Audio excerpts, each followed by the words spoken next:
Hi, everybody, and welcome back. I'm Walter, I'm the Dutchman, and welcome to the Smart Performance Podcast. S stands for self-care, M for mindful growth, A for adaptive learning, R for rhythmic operation, T for a thriving community, and of course, P for performance. I'm so glad to have Scott with me today. We have a great tagline going from chaos to clarity, fits right into the rhythmic operation section. So without further ado, Scott, welcome to the show and tell us a little bit about yourself. Walter, thanks for having me here today. Uh, Long story short, been focused for most of my career on the implementation of systems, human systems, technology systems, operational systems. My passion came from moving all over the world as a kid: London, Paris, Madrid, the States. My dad was an engineer with a company, and kind of got a reputation for fixing things, and did so with an operational systems mindset. But he's also a great guy, my hero, so head and heart kind of a thing. And over the last 12 years, in addition to starting companies and running companies big and small, I've been focused mostly on coaching, consulting, and helping small mid-market startups learn what we like to call the essential concepts, tools, and disciplines to build, run, and scale a great company. And then about 3 years ago, I started the Boss Up Coaching Solution and Academy. And we've got coaches all over the world, and they provide a methodical, programmatic way to your point, to your intro, to rhythmatize, systematize, and help companies that typically are just out grinding and elbow grease. And we bring a more structured framework, methodology, tools, disciplines, and resources to help them build, run, and scale a great company and be the best versions of themselves. So that's Boss Up Coaching Solution Academy. We got a couple of books and guidebooks, and it's this bundled solution. I'm having a lot of fun running it these days. Sounds like a great opportunity for people to find clarity through the chaos. But let's start at the root cause, right? So we have all come across individuals and businesses that look good from the outside, but are, oh boy, on the inside. And of course, that prevents them from ever really fully reaching their potential. It's also well known in the United States that 70-80% of the startup companies go belly up before they actually sell their first product or service because there is chaos and no clarity. So first, why is there chaos? And then once we define those behaviors, those habits, and the reasons why, let's build upon that and see how we can get from chaos to clarity. Well, first of all, I think, I don't like absolutes, but let's just say that in general, I think in the startup world in particular, there tends to be this romanticism for, and I used the word earlier, the grind. There tends to be this theory that when you start something, you just do it, you go for it, you rock and roll, and you bang around, and you make things up as you go along, and that's the hustle. And again, I think it's been romanticized overly. I've learned through a lot of failures, mistakes, and startups, and raising money and investing money, that as much as the startups in the early stage and the small companies have the passion and the energy and the desire, typically what gets kind of the shaft and the short sheet is the operational systemization, the appreciation of probably what they think the bigger companies always do: structure and rules and process and procedure, because that sounds so corporate, and that's not what entrepreneurs do. And I think that's where chaos sets in. And instead of just sort of ignoring that, saying, kick that can down the street, I just implore everybody from day one to think about structure and systemization and alignment and rules and who's who and what do they do. And so my passion is, to take the best of the big companies that do that.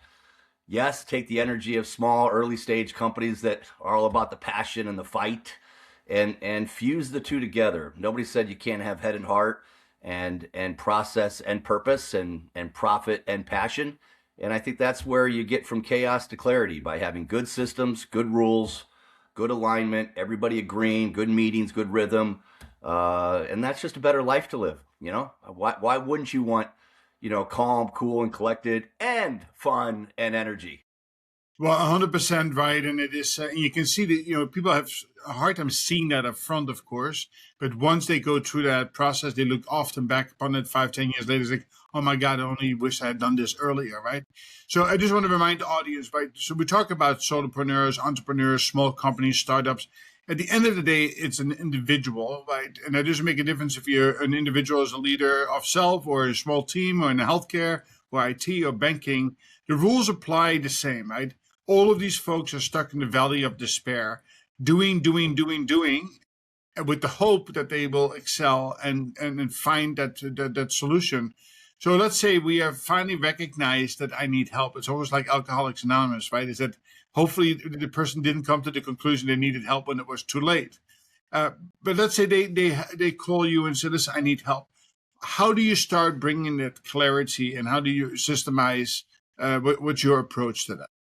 Yeah, so I said earlier, we're kind of passionate about what we call the essential concepts, tools, and disciplines. And while they're synergistic, they're intentionally separate. From a concept standpoint, we believe in simple, clear, concise frameworks. And we've got a framework that helps to establish what we call the 9 core competencies. It's where you ensure you got the right vision and the values. Your goals are SMART, a different version of SMART. You've got process and accountability. You know what your product and your market is. And just make sure you've got the right framework. And we use a blend of guidebooks and curriculum and technology and AI. Second are the tools, and the tools certainly are everything from a laptop to to any tangible asset that gets you from here to there. And then the third, which is typically the hardest one, Walter, is the disciplines, right? The mindset, the work ethic. It's where my book Boss Up Moments is. The soft skills, right? How do I overcome challenges and conflict and set good boundaries and ensure we have win-win relationships? And so we believe that there's this wonderful concept called working on versus working in. And so we come along and we don't ask a company to stop what they're doing and hit the pause button. It's an integration. It's a layering in and a tucking in of, again, a great framework that sets the 9 core competencies and their answers. Then they start to tuck it in and get that into the rhythm and the motion. And then they just have a daily, weekly, monthly, quarterly, annual cadence on setting good goals, proper reporting. And so it's a proven, tailored, methodical way to help them get from where they've been to where they're at to where they want to go. And So by two doing that, by areas. the way, you just have that much more confidence and composure and clarity and consistency. You follow me? Yeah, no, listen, it is the rhythmic operations piece that I work with my individual clients, and I don't do a lot of work on large businesses or mid-sized businesses. Is very similar in nature, right? So there are really two things, and you touch base on both of them. One, I would like to talk about the resistance to change. So give us an example where you work with a company or an entrepreneur where they just were hyper resistant to change. Every time you said something, they reverted back to what they already know. It's so difficult for people thinking outside of that box. And secondly, I would love to talk a little bit about that cadence of accountability because, oh boy, that is the critical piece of the puzzle. Yeah, change is difficult even when it's good because it's new. And us humans, we like, again, comfort but I just believe one of our favorite concepts is you got to get comfortable getting uncomfortable. And Darwin and evolution and transformation. I'm not a big pusher of, revolution, right? Because that's where you can get kind of messed up. And so intelligent, practical, just like the application of AI today. Don't let it consume you, and don't, neither a cynic nor an optimist be when it comes to AI. Be practical, be intelligent, and layer and tuck it in. So I think with change, most organizations just don't have a confident, again, framework, format, and formula. And when you have a confident framework, format, and formula, just like a good recipe to make a great meal, you have that much more confidence, right? Why make it up as you go along when there's wonderful, proven assets and templates and frameworks that can help you have that much more confidence when you need to change something? And one of the concepts we have by Stephen Covey is called rocks. Rocks are 90-day projects, programs, or initiatives, set differently goals. And frankly, there's 2 types. What do you want to start doing that you haven't done before? And what do you want to stop doing that you shouldn't do anymore? Right? And that's not easy. It's not easy making things easy or simple.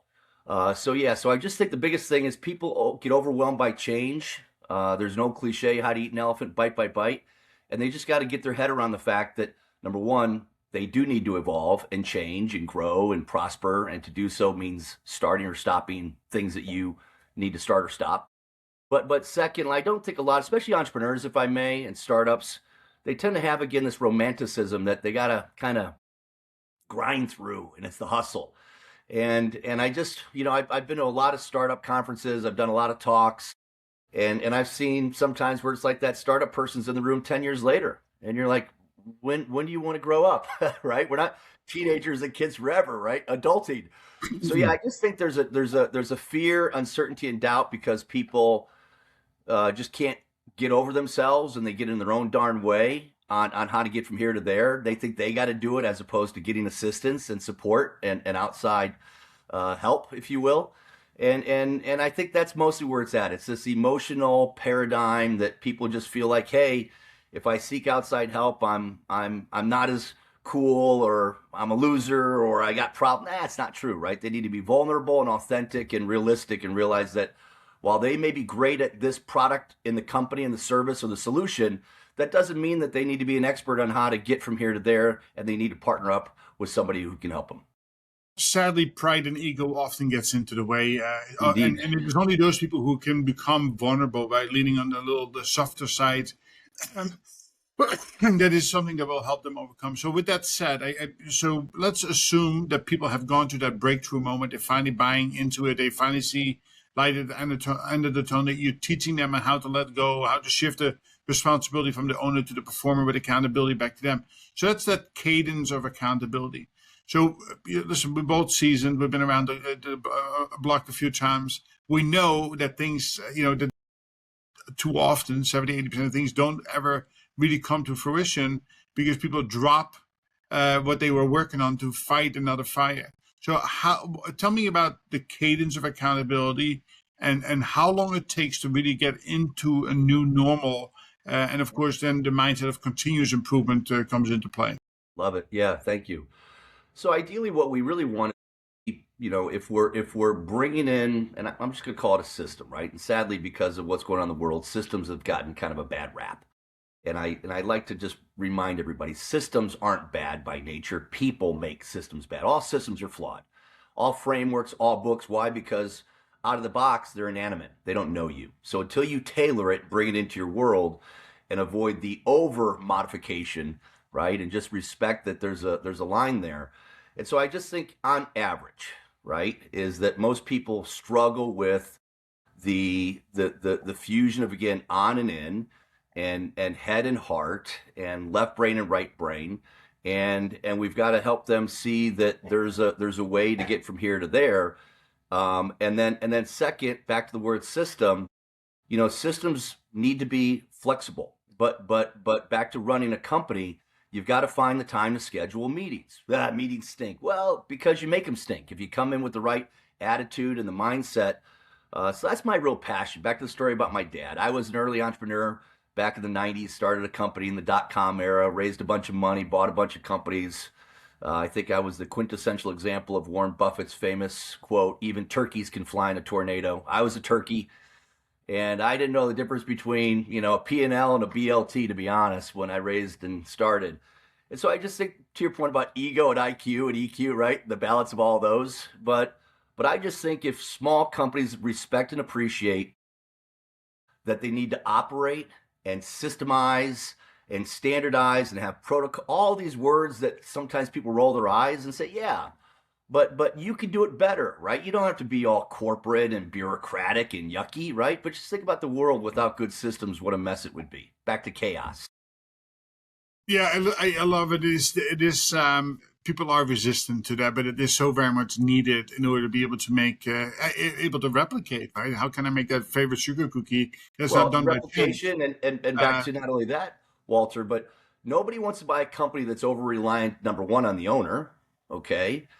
Because they want assets that can transfer outside of that person. So if the company can't run itself without the owner, at least for a week or two or three, let alone sell it, right? That's why one of our 9 core competencies is exit.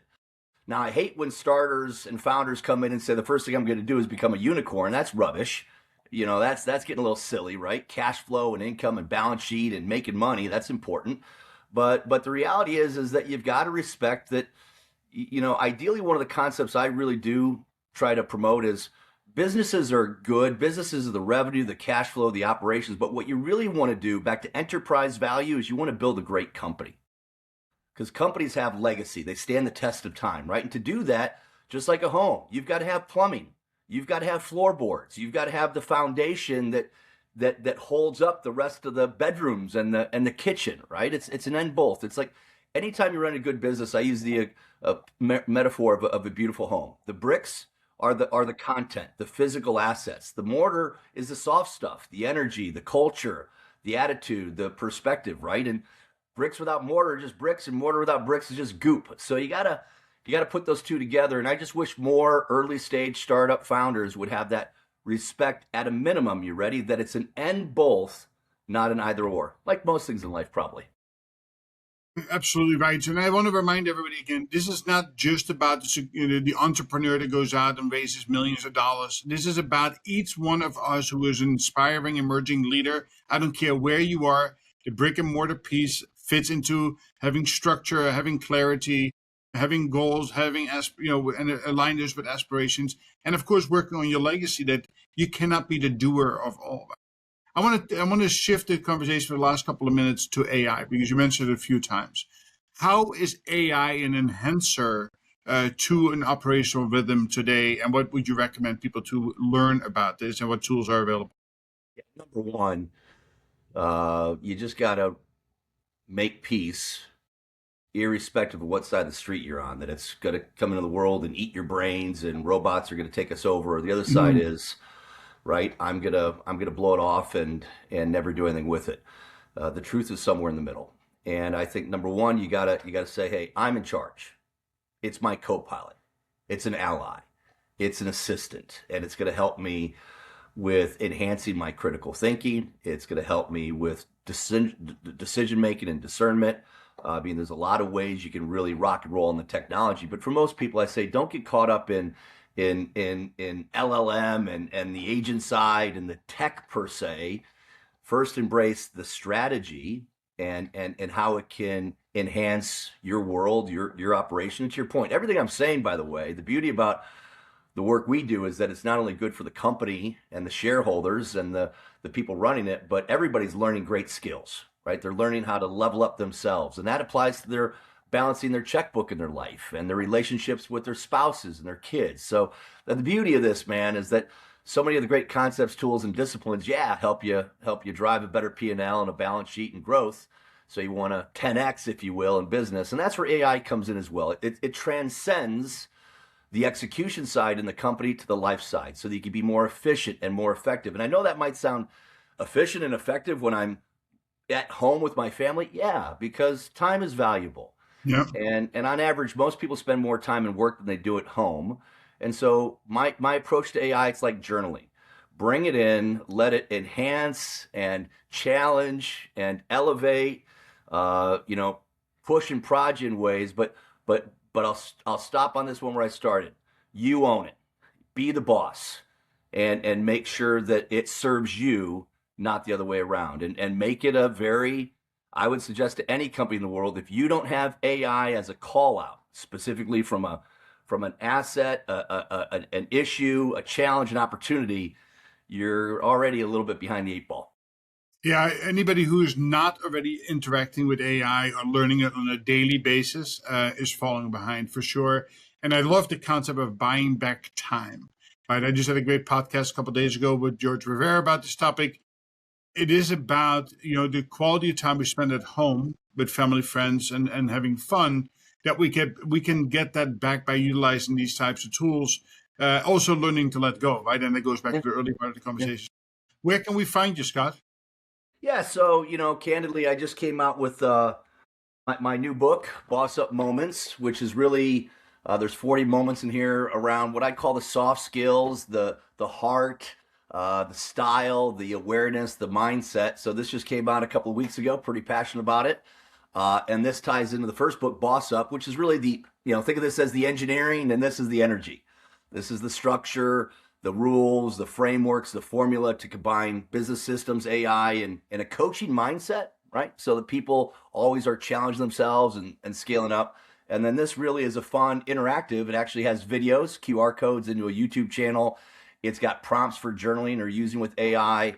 So pretty passionate about this. So if you go to Amazon, Boss Up Moments and Boss Up the book, and then, you can connect with me on all the interwebs, including my website at Scott Abbott ABC, both .com and on Instagram and LinkedIn and Twitter, Scott Abbott ABC. And the ABC stands for Architect, Builder, Custodian, which is what I hope everybody thinks of themselves, that they're an architect, builder, custodian, No not doubt. only of businesses and work, but of their life, right? And they're in charge, back to even with AI. So thanks for asking, Walter. Thank you. Listen. I love it. It fits right into my same, thinking of the rhythmic operation. It falls into the smart mobile app that I've developed, and actually, it's really excited to tell that it's finally in testing with the Apple Store and should be coming out by Christmas time. It is, we need to have a mentor in our pockets, right? We need to have somebody. We should not go at it alone. And those people who are looking in the mirror and say, "Oh my God, I'm working 60, 70, 80 hours a week. I'm not getting ahead." Listen, what the work you do in Boss Up, the work that I'm doing in the smart mobile app and the coaching of individuals, all these things are very, very important. Give me a parting thought. Well, I'm going to piggyback off what you just said. I think, I often say this to myself and all of our coaches, right? A coach without a coach is a liar.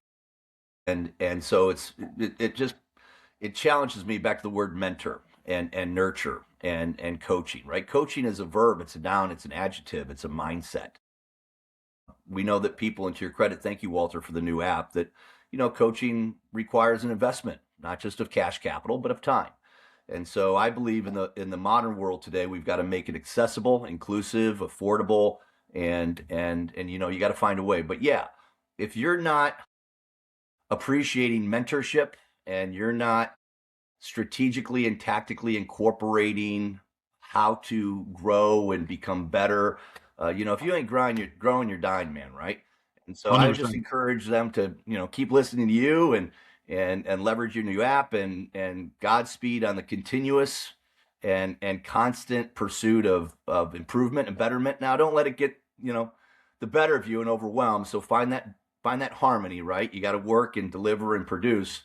But I've just learned over the years that when you stop growing, that's when trouble starts. And back to chaos, to clarity. Don't let your ego get in the way, your pride of saying, hey, there's probably somebody that I should connect with and listen to and read to help me be better in business, work, and life. So those are my thoughts. I love the fact that it is the pride and ego have led to much chaos and downfalls of brilliant people who otherwise could have been very successful. Scott, thank you very much for being on the show today. To the audience, thank you for listening. Again, you can know where to find Scott. It'll all be in the transcript of the program today as well. We look forward to the next session after that. Again, keep motivated and take action. Without action, we can't accomplish much of anything. Thank you. We'll talk soon again. Walter, thanks, everybody. Take care.